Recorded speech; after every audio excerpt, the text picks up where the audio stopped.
I felt like a monk in my own body. Everything was shut out. It had been 8 years of being stuck in a bed. Riding my bike has been an image of freedom for all of these years. People can't understand where I've been. But I think I did an okay job coping with it. I can tell my story, but only I can fully validate that for myself. It changed my life.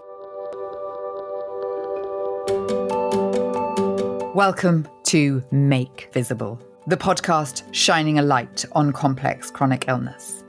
I am your host, Emily Kate Stevens.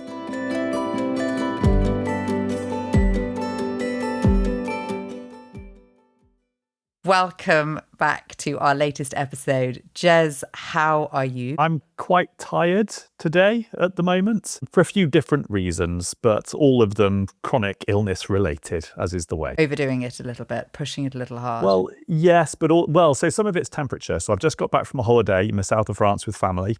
And it was extremely hot. So it was 40 degrees during the day, 30 degrees at night. So you're really struggling to manage your body temperature during the day. And then you can't get the body temperature down enough at night to get deep sleep.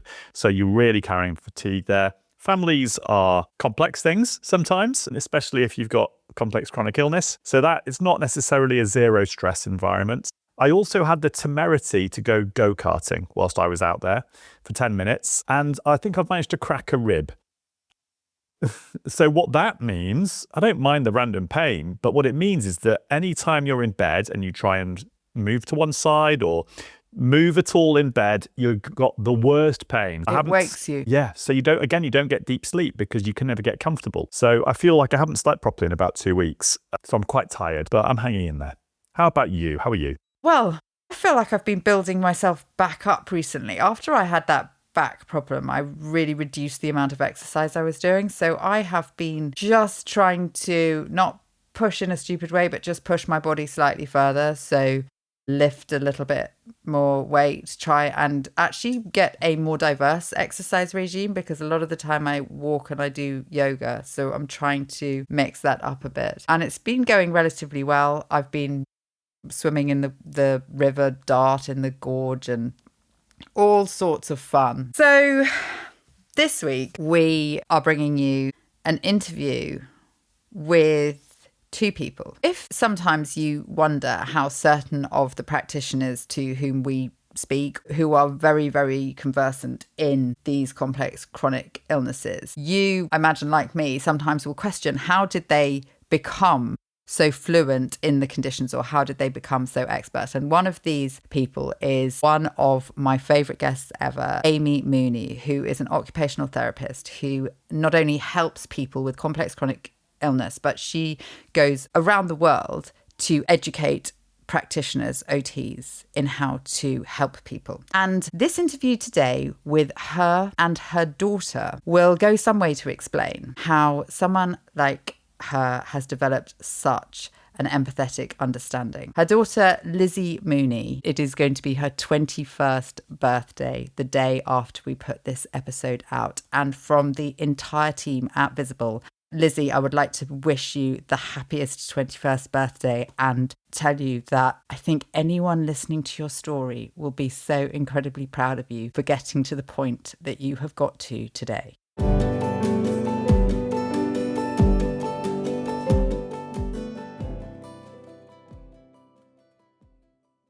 Lizzie, you're sitting here today, upright, able to spend some time sitting and talking to us. Yep.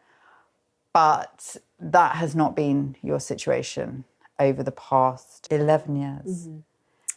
Yeah.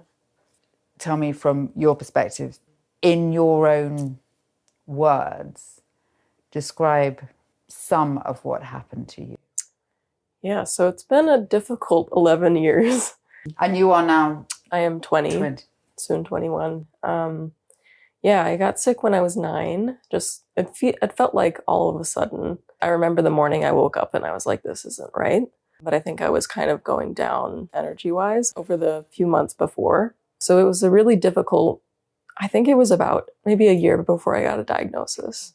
But in that year, it was, why am I home? Why has it been 2 weeks and I'm not well yet?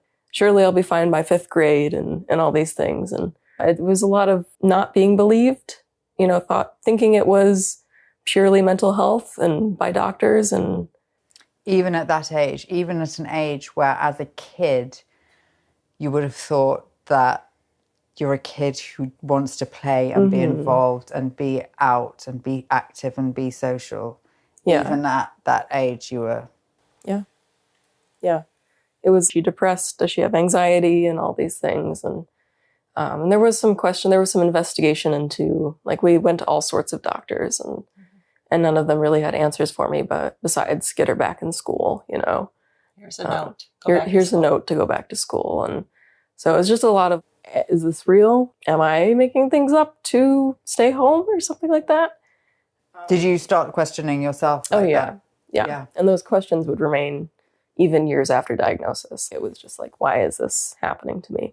But anyway, after many months, after a year maybe of being sick and having no answers, we went to North Carolina or something. Took a plane and went to a doctor that had a diagnosis for me. And that really answered a lot of questions I had, but also started opening the world into, well, now what? And he even said, here's the diagnosis, but yeah, I don't have here's a little for you. Step counter, and then and what was good the luck. Diagnosis? It was ME, yeah, and EDS, and EDS. But we were like, she doesn't have EDS. At the same time, you got the two.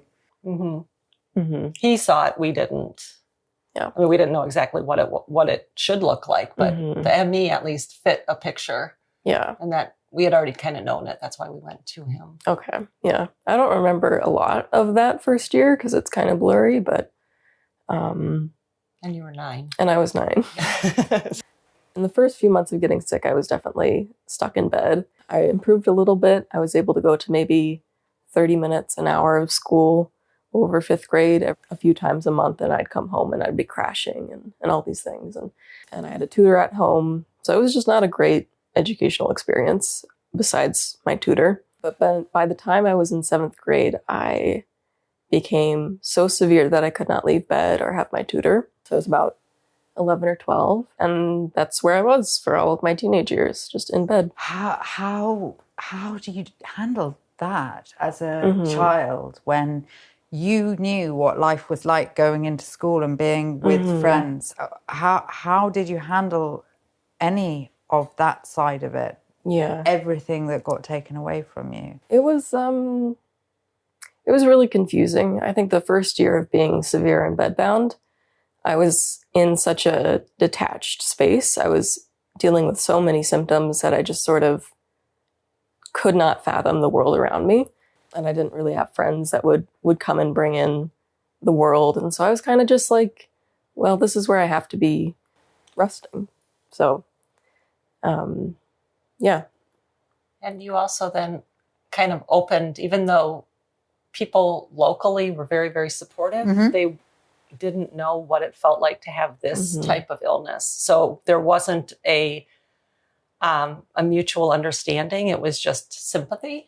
Yeah. And, can we distract you? Can we come over and distract you type of thing? And she didn't have that capacity to have social interactions. Yeah. Exactly.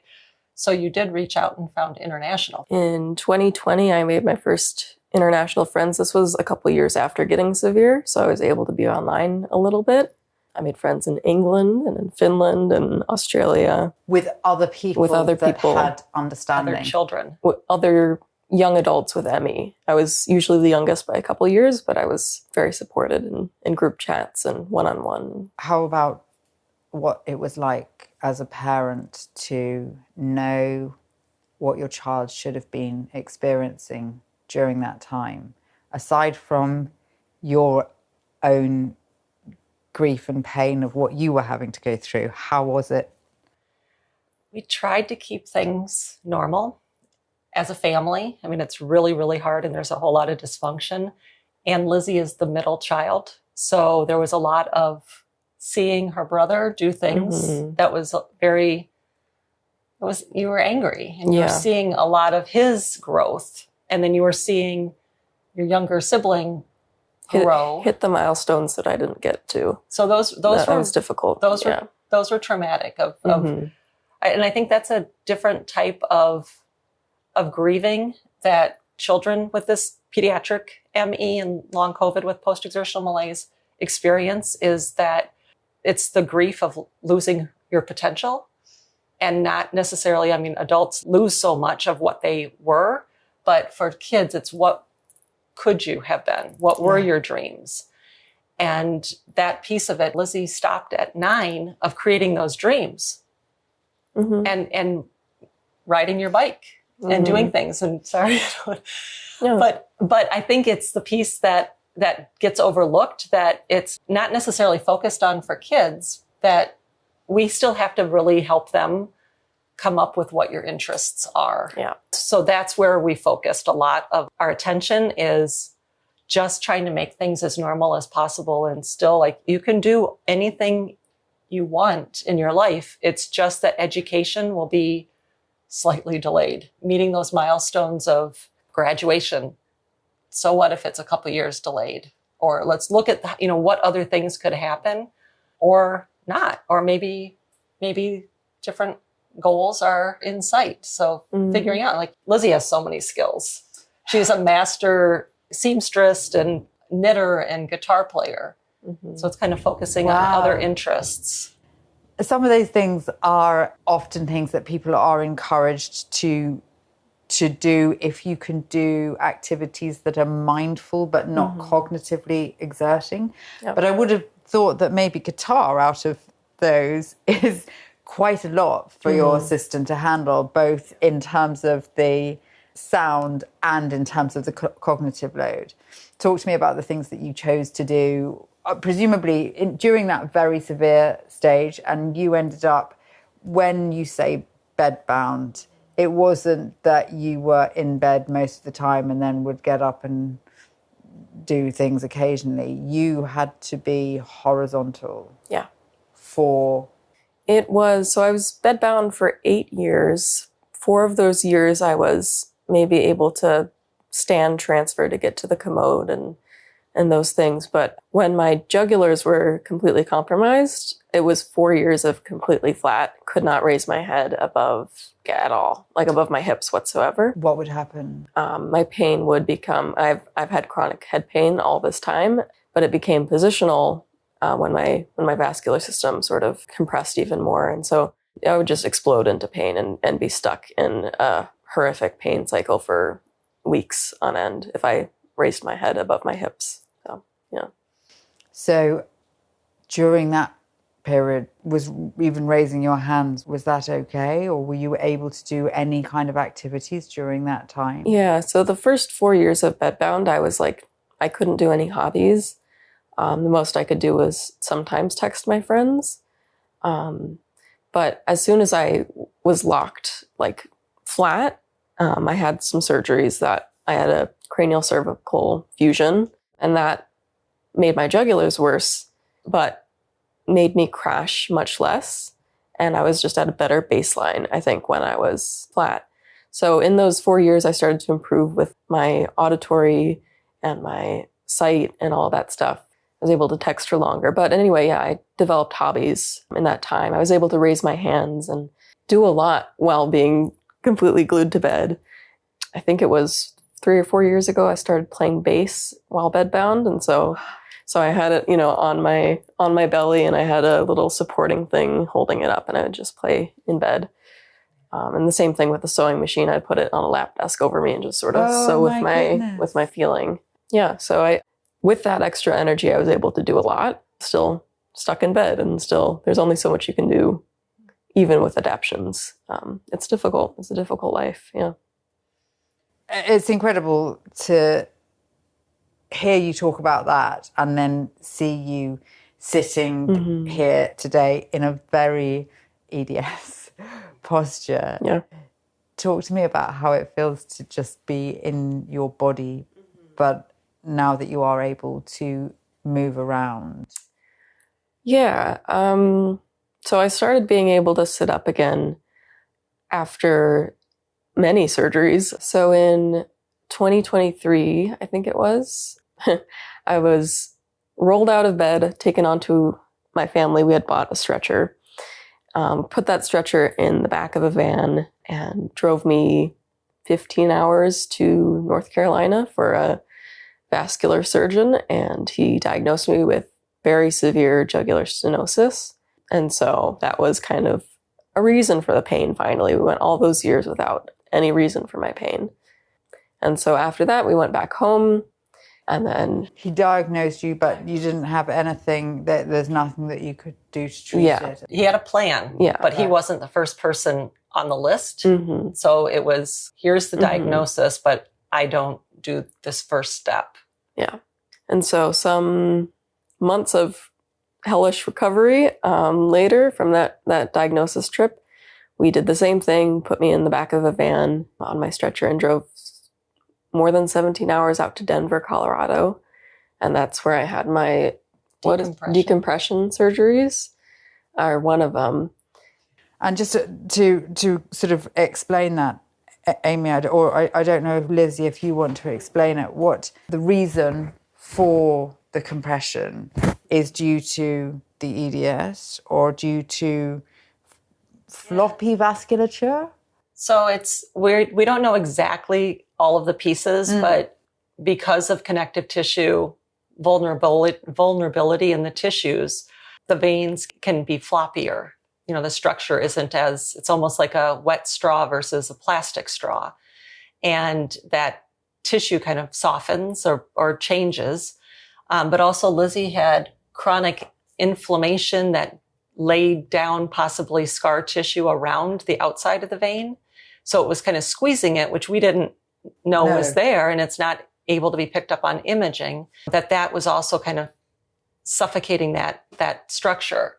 And so that was squeezing. So what the surgery was, it was to go and kind of clean up that outside of the vein, take away the scar tissue, take away some lymph nodes, take away the styloid bone, which is Eagle's syndrome. If the styloid is pushing into that vein, it's called Eagle's syndrome. Well, she didn't necessarily have the classic Eagle syndrome. Mm-hmm.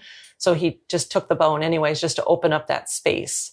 So now she had the outside open, but the vein still was floppy.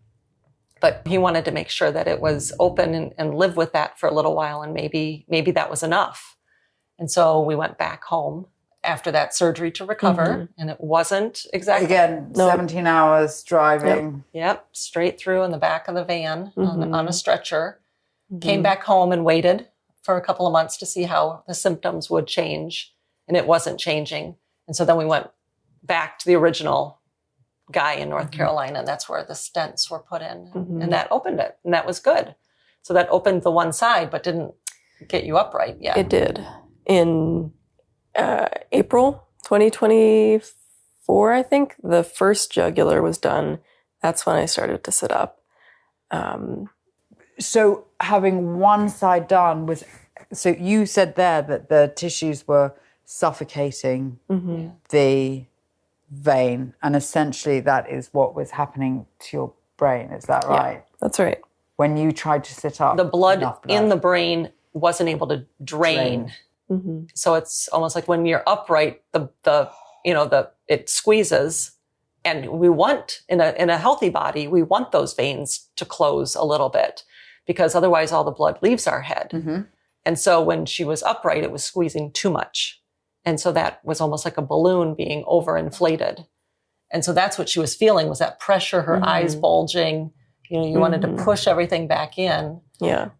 Is because the pressure was intracranial hypertension. And then when she would lay down, then it would relax, it would soften a little bit with that pressure. But she was already under severe pressure, just even flat. Yeah.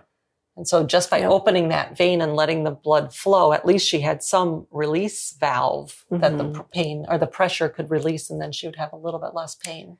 Yeah. So that first spring, summer after the first jugular was done, but not the second, it changed my life. Even though I was still pretty horizontal, I couldn't do a lot of things, but I started sitting up again, and I started being able to do transfers into a chair and then to a wheelchair maybe. And I don't think I left the house too much after that in the few months. But once October hit and I got my second jugular decompressed and then stented. Back to Denver. Back to Denver and then North Carolina.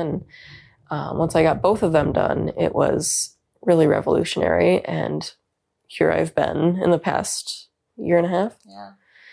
Yeah, year and a half. Walking again and You had to relearn to walk. Relearn to walk and outings again.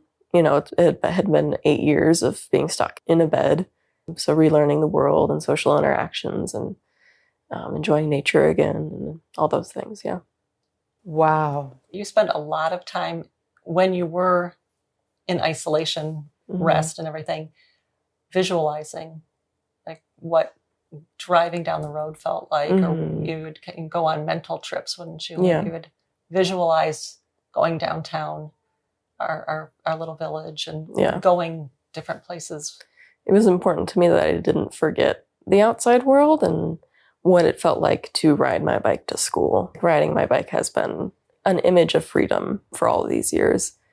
So it was important that I didn't forget the street names and the ways to get around. And I ended up maybe a year before I became unbedbound. I would do VR tours of places like people riding a bike or something. And I just do it laid back in bed and have the screen there and really enjoy taking tours around the world. Wow. Yeah. So she has this you know Amsterdam really well, don't you? I do know Amsterdam very well. So if she ever goes to Amsterdam, it's going to be like deja vu because you really... What you were unable to have and what you were unable to do is absolutely huge. But with the modern world, were you actually able to keep in touch with some of those things with VR, with watching TV, movies? Do you feel like you were able to keep some of yourself outside in the world, see some of the outside? Yes and no. The first few years of being bedbound when I was 11, those years I felt like a monk in my own body. It was kind of just everything was shut out. I was just, the only thing that mattered was my body right now, right then. And then as my abilities opened up a little bit more, as I got more energy, then it mattered to me more to stay connected. And so after the period when you were able to start relearning to walk, start maybe, I don't know, taking a trip in the car, was that a really alien experience, or do you feel like you had managed to keep up with some of the outside world? I tried my best to pretend that it wasn't huge because it was a really scary experience, getting back into the world and seeing how things had changed. And these are not the songs that on the radio that I left, many years have passed. And so it was really difficult to be confronted with the time that had been passed. But I think I did an okay job coping with it. It was definitely I have had PTSD for many years. And this was a traumatic experience, understanding what I had lost in time. And this was a traumatic experience, understanding what I had lost. More often, I'm like, okay, here I am. I am maybe not a full part of the world yet, but as time goes on, I am more integrated into... Moving towards it. Yeah. You mentioned that you had met people online. How do you go about reintegrating yourself into some kind of social circle with your peers when you've had that absence, when these people have done those milestones that you mentioned together? How do you even begin to start rebuilding that? Yeah, so I still keep in close touch with my online friends. Some of them are still bedbound as well. So they're kind of my home base, who I go to when I'm home and I'm processing things and I'm, wanting deep conversations. But it was really difficult finding people that have not experienced ME and the world of severe chronic illness. It's very difficult to have anyone understand that. And it really stressed me out when I was bedbound. I was like, if I ever get better, how would I ever relate to anyone on the outside? And as time has gone on, month by month, it's kind of gotten easier to relate to people. And I've had my friend who lives in town who has ME, and she's been huge for me because she's been more in the outside world than I have been. And so she's introduced me to friends. And then I met my partner year and some months ago, and his family has been so welcoming. And so I've met friends through them. And so, it's kind of a grabbing on to whoever you can and seeing what connections are there. It's really exciting, but it's also been disappointing in ways that people can't understand where I've been. And I can tell my story, but only I can really fully validate that for myself. Would you say that now you are able to live a relatively independent life in terms of, are you able to, I'm not talking about necessarily driving yourself everywhere and going out and working, but are you able to function day to day with basic daily needs alone, or are you still very reliant on help? I am somewhat reliant on help. For example, I need my meals to be prepared for me, and but for like grooming, I can take a shower pretty much whenever I want to, and that's huge. Yeah. I can get my meds ready for bed. I don't need a ton of assistance, but I do need. You need the setup. I need the setup. I need to have someone drive me places and maybe look out for me. I'm not, the most, like, I can walk decently far, maybe a block or so, maybe not quite that. A couple stores down, and I can explore things on my own, but I'll need, help getting back to the car. And you have a chair. I have a wheelchair. I have a power chair that is very helpful, that I use a lot of the times when I'm out. That gives you a degree more independent. Yes. Yep. You took Uber for the first time by yourself. I took an Uber 2 towns over just to try it out. Just to see, got myself lunch. That kind of coming back into the world, that must just actually be terrifying. Yeah. I mean, this is also kind of recent that I took the Uber. Yeah. We planned it. We planned it ahead of time and had the whole day later to rest. And so, yeah. But just to be able to go to a coffee shop and sit by yourself. Yeah. And to be driven by friends, places, and my partner places is really, really a huge step in autonomy and stuff. So, yeah. Amy, how do you feel now that you sit here? Today? She has moved mountains to get to this level. So I think that she is very aware of what her needs are, and she advocates for herself. She'll tell you exactly what she needs, where it needs to be put, and that's good. I want her to do that. Yeah. Because she needs help, but I just need for her to know that she can rely on other people besides just me. And that, I think, was very freeing because for a long, long time, it was only me. Yeah. And you felt trapped. If something happened to me, what would you do? Yeah. And then that's where now you're feeling like, okay, I've got a little bit more control over. I've got more of a community to rely on in the outside world. I have people who can take me places. I have, I can. And you've also taken more control over your conversations with doctors. Yep. Just by having her own portal access to message doctors. By having more energy, I've been able to care for myself a lot better. Yeah. And I mean, this is a priority for you, right? Yeah. For you to be able to advocate and look after yourself.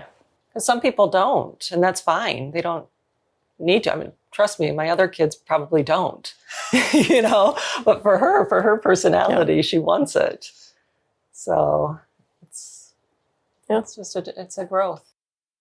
I don't know, Lizzie, if you feel like you can answer this or say this when you're sitting next to your mom, but how do you feel about the relationships that you've had within your family through this? How have you felt towards your siblings and towards your parents in terms of them having to help you, you needing them to help you, but that obviously changing the relationship that you should have had, or another child would have had with their parents through those teenage years?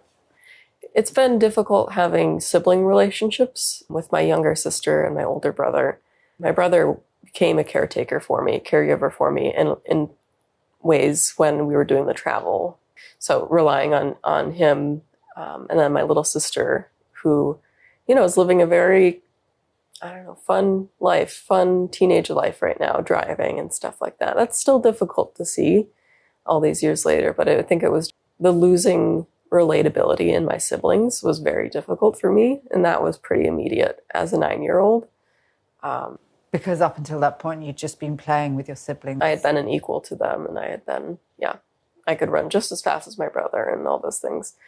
So that there was a lot of anger and annoyance at them for many years. When I became bedbound, that wasn't front of mind because I wasn't seeing them do those things. I was in my own bed. I wasn't seeing them run outside, so I didn't miss it in the same way. But when it was graduation season or birthday season, and that was very difficult. But now that I'm an adult and also doing better with my health, I can actually focus on my relationships with them, and I enjoy my siblings now. So it's not without difficulty. I still have big feelings about comparisons in their life and mine and all that stuff. But I actually enjoy their presence. Good. So. And my parents, it changed quite a bit because I was a pretty independent kid. As soon as I could ride my bike to school, if the weather was allowing it, you would not be driving me to school. So it was from super independent to very anxious about where my mom is all the time and needing her help, and just very dependent. And I could only be her because she knew the ways to do things, and my grandma did a little bit and my dad did a little bit, but it was just, total reliance on my mom. And so she couldn't leave the house. She was kind of housebound in a way too.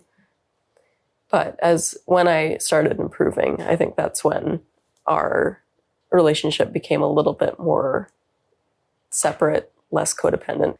And so now I think it's a more normal relationship. I come to her when I want to talk to her, and I tell her things I want her to know rather than her just knowing everything. So, yeah. Amy, how has that been for you? Because that's a big shift as well. That I know that you never wanted to have to be sick, but the reliance on you is a relationship in itself. There's a change and a grief that comes with that kind of change. How is it for you to go through that transition? It was very difficult to have to be that relied upon. It was definitely an intense experience. I'm so honored to be that person, because just to be able to be that important in somebody's life, that it was really, I felt that need, but it was also very scary because I really wanted to make sure that other people could still care for her so that she could still get her needs met, and that I wasn't the only person in her life. I mean, we have family that is around. So that piece of it was kind of a pull of trying to figure out how much do I let her rely on me, and how much do I push back and have her ask somebody else for that help. Mm-hmm. So it was difficult. Yeah. Because I just didn't want her to suffer. Yeah.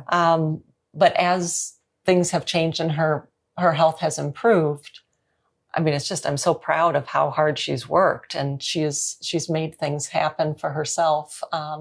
She still has pain. She's mm-hmm. You still have a lot of pain, mm-hmm. but I think she knows how to manage it a little mm-hmm. bit better. And it's stuff that I can leave the house and I can go away for a couple of days, and I know that she's able to take care of herself. Yeah.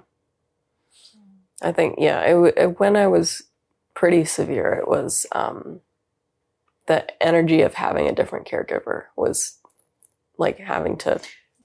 Because of that idea that you might have to instruct them, and you just didn't have the capacity. Yeah. You needed someone that knew exactly what you needed without you having to... Or someone else feeding me food is like, the pace is just different. They're not doing it at the same pace as my usual caregiver, so... Or your socks are just twisted enough that you just have to then mess. It's just all these sensory things that are so difficult to deal with, yeah. When you have been through what you have been through, how do you even start to position your hope for the future. Can you tell me what you are looking towards, what you are hoping to move towards, be it how you hope your body feels, or be it the kind of dreams and aspirations that a 20-year-old might have? That's a tricky one, because when I was so sick, it was kind of like, okay, these are the set dreams that I was supposed to have: graduate high school, go on to college. And as time went on and I passed those timelines, those kind of became irrelevant. And so I didn't have a lot of big dreams, like clear dreams, what school would look like or what a job would look like. So I'm kind of, as I'm improving, I'm kind of left with, okay, I have so much possibility that it's kind of overwhelming. And so I'm taking it day by day, but I'm definitely education, higher education. I don't even know in what direction I want to go, but I want to explore a lot of things. But most of all, my dreams have been how I want to feel in my body, which is with a lot less pain, no pain maybe, that would be crazy, and more energy, more stamina to be out in the world and doing things. I recently have been riding a bike. Oh my God. I was going to ask you if that was a dream of yours. Yeah. That's amazing. So that was always VR, riding a bike. And I remember how it would feel, and wouldn't it feel great? And so this spring I've been doing that again. We got an e-bike. Wow. So I've been, going around the neighborhood a little bit. So that's been big. Just to feel more secure in my body and safe, and reassure myself that I'm not going back. Like, I'm feeling stronger, and that if I do this thing, that it's not the same as it was 8 years ago. I won't be put back in bed the same way. So I think future hopes, security, safety in my body and in my mind, and hope that I can, I'm capable of these things, and I'm capable of education and a job and social life and all these things. Yeah. And you are volunteering. I'm volunteering at a yarn shop. So she goes and helps people a little learn bit of work. Knitting. Yeah. If they're stuck with their knitting project. Works the register. Yeah. So. Wow. Little things, just a couple hours, and things that if you're not feeling well, you can just call in to say, I'm not coming in. Yep. So flexibility. From your perspective, those things must feel like huge milestones from where you've seen your daughter. What is your hope for the coming months, coming years? I think just focusing in on the things that make her happy, because she has spent so much time trying to find happiness and trying to find things in such a narrow focus of what in my room would make me feel happy. What in my living room and this immediate space would help me? How can I distract myself? What can I watch or talk to somebody that would make me feel some sort of happiness or at least contentment. Mm-hmm. And now I just want her to keep expanding that so that she finds things in her community or in her interest fields, and just keep broadening that out. And I think that's where you've been able to do that very, very slowly, but it's getting there. Yeah. What would be your advice to another teenager or young person who is trying to navigate this sort of a situation? Mm-hmm. And that advice can be anything from make sure you've got yourself a mum who's an OT who goes around the world and tries to educate herself as much as possible on the possibilities, to things that have been absolutely instrumental to you maintaining some kind of sense of self. My first thought is online friends. Could be with similar illnesses, or it could just be people who like music and want to share different things. Also, I think it's just contentment is really huge. I think crafting has been really big for me. And so I would suggest watch a YouTube video if you are able to, of someone doing something with their hands. And if you can't do that with yourself, find something tactile is always nice, even if it's a weighted blanket or something like that. Yeah, find people, find tactile things that keep you in the moment. Like, the base gives you that deep input into the body, like that feedback. I think that's why she chose the base. Do you think the actual the reverberation of it? Yeah. I mean, I always paid attention to that in songs, but now I'm like, I can replicate that. So there's something that soothes your nervous system. Mm-hmm. Yeah, something that soothes your nervous system. So again, it's finding a sensory, and in that case, it's auditory, a sensory input. So you said the weighted blanket, the textiles. There's something about bringing you back to your body, even though that's a vessel that half the time, or the majority of the time, is so frustrating and is almost feeling like your enemy. These are techniques to bring you back into your body. Yeah. I mean, just finding a little safe spot in your own body and your mind. I always used to say my hands were what most felt like me, because they were able to they had the energy at times to knit and to sew and all these things. And I could look at them and be like, okay, that's me, even if the rest of me did not feel like a safe place for me. So, yeah. Lizzie, is there anything else that you would like to share with me, to share with people, to share with someone else that is going through this, about your story or about a piece of acknowledgement or anything for people within the community? Are there any mottos that you had or any thoughts that you had that really kept you going or helped you through the awful bits? I think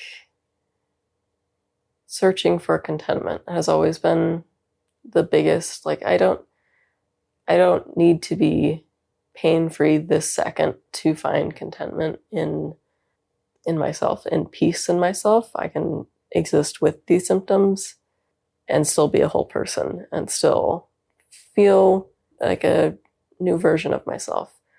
Is that an acceptance? The acceptance, yeah. Not an acceptance that this is the way it's always got to be, but of you. Yeah.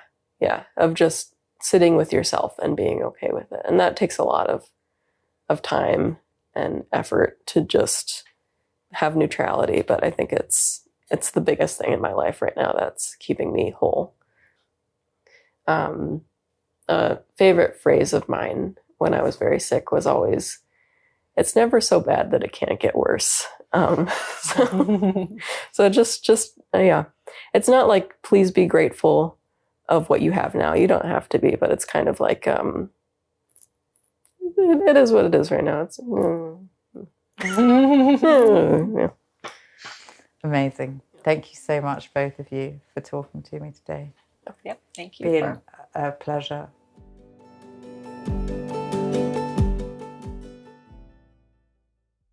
Jez, what are your thoughts listening to Lizzie's story? It's incredibly moving, isn't it? We may all think we've had a rough ride, those of us who have been significantly further up the Bell ME CFS scale than Lizzie. But when you hear the story from someone who's been bedbound for that long and at that stage in their life, my God, does it reframe things again. Yes, I'm a fraction of the person I used to be and the people who surround me now.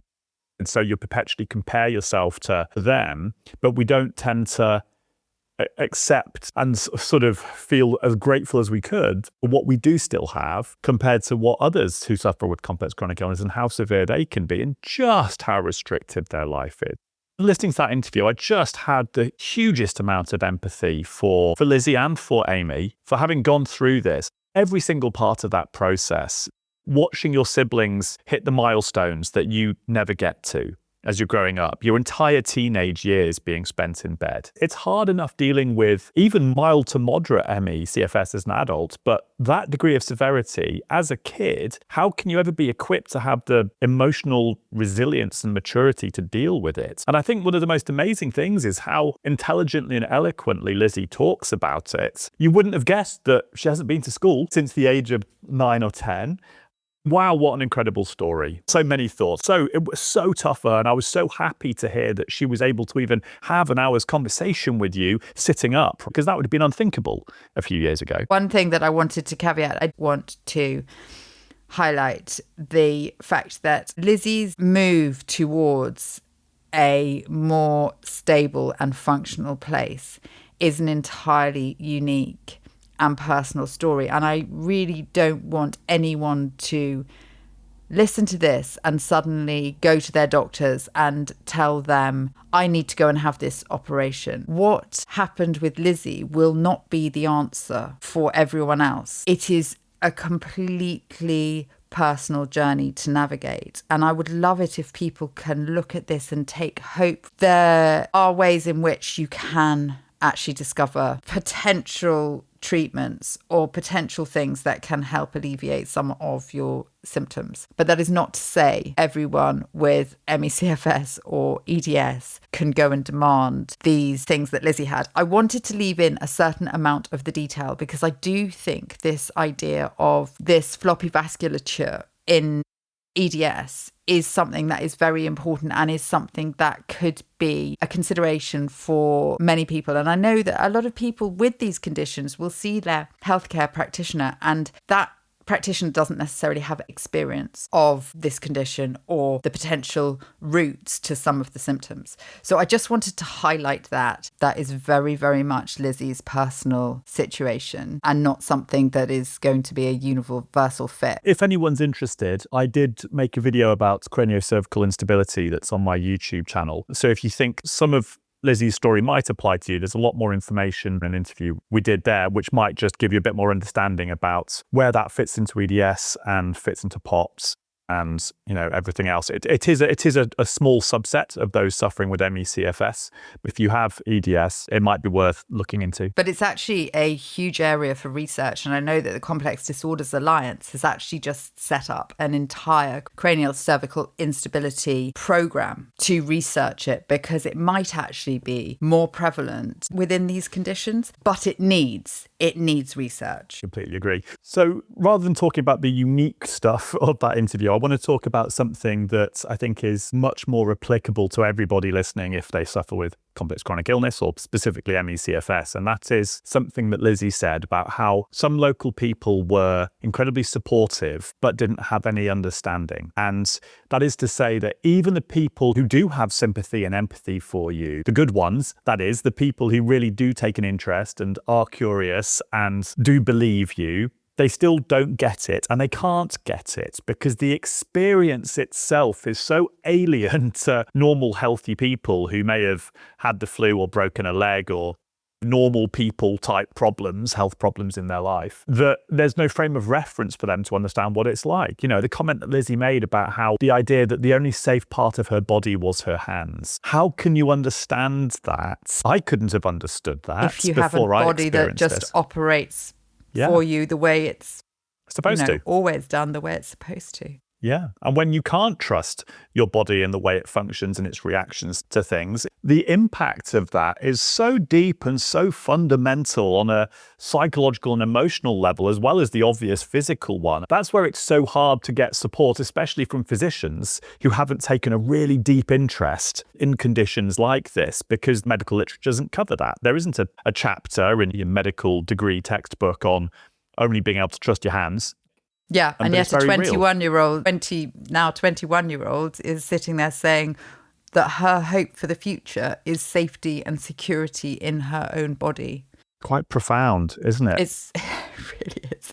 I'm finding this incredibly emotional. I managed to keep it together the whole time I was sitting there interviewing her. But in hindsight, I just find it remarkable what she has gone through, and like you said, to still be able to approach it with this maturity and this philosophical outlook towards it. The comment that you made, just to be grateful now, when she said that when she first, I think, took a car ride after she was able to move, and she said the songs on the radio weren't the same as the world I'd left. And it reminded me of a hostage situation where people come out of a hostage situation 5 years, 10 years after they've been completely removed from the world.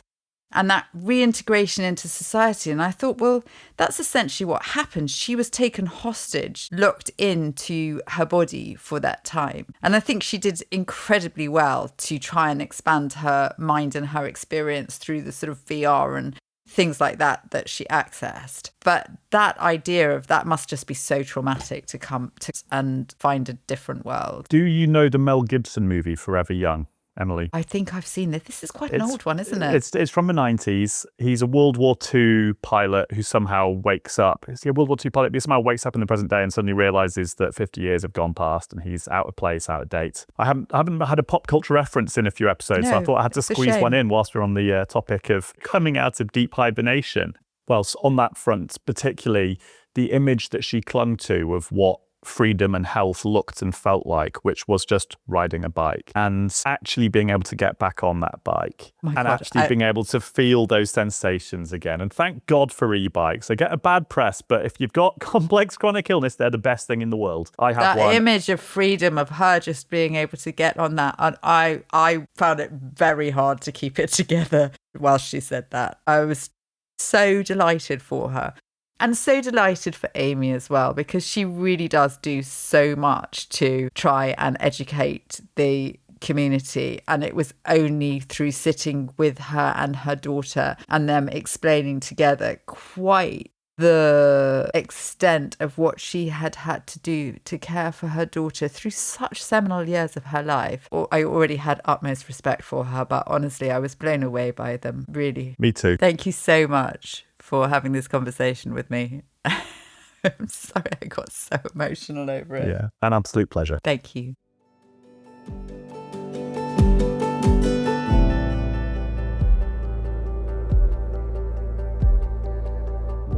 Thank you for listening to Make Visible. Please do like, follow, or subscribe to listen to our next episode where we'll be uncovering more insights into complex chronic illness. This was brought to you by the team at Visible, a group of scientists and engineers whose lives have been affected by energy-limiting health conditions.